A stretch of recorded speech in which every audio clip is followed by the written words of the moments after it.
Hey everyone, in this video we're going to do a quick chat about percent. We're going to build on our knowledge of ratios, how we can use ratios, ratio tables, and build up to what we call a percent.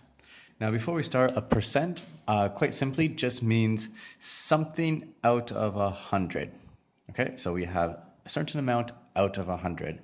Now we can use our prior knowledge when we were talking about a rate before, and particularly the unit rate. A unit rate means, well, how much for every one of something else. So you can say I can walk 10 kilometers for every or per hour, and that's a rate. So per hour.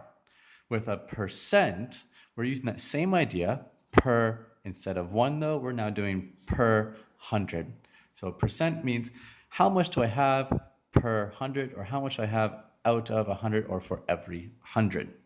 When we're talking about a percent as well, we have to make sure we're using our right type of ratio. This ratio here is going to be a part to whole ratio. And our part to whole ratio, just like a fraction up here, it can be written as a part to whole. Okay?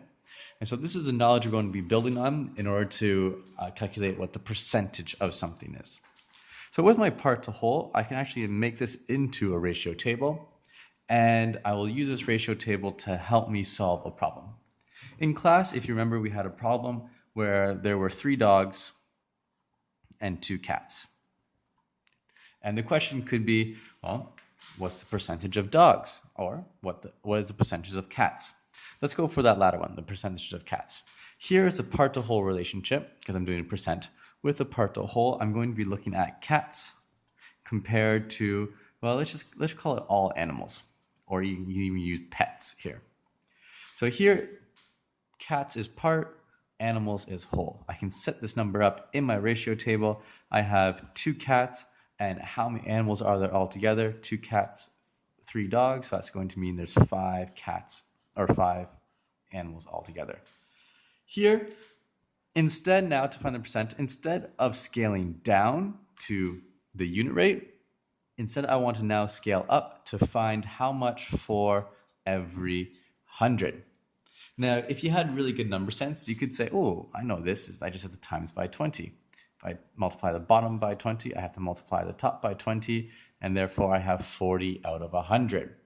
Now, 40 out of 100, 40 out of 100, which is the same as how much do I have per 100? How much do I have per cent? Well, I have 40%.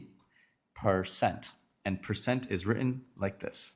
This stands 40%, 40% here. Now, this is a part to whole ratio, which means my other part with this part must add up to my whole. So if my cats are 40%, that means that my dogs must be 60%. And if I add up my cats and dogs all together, you'll see I get 100% of all my animals. Right? Catch me in the next one. We'll do another example. We're just going to go through our superhero example from class. I'll see you there.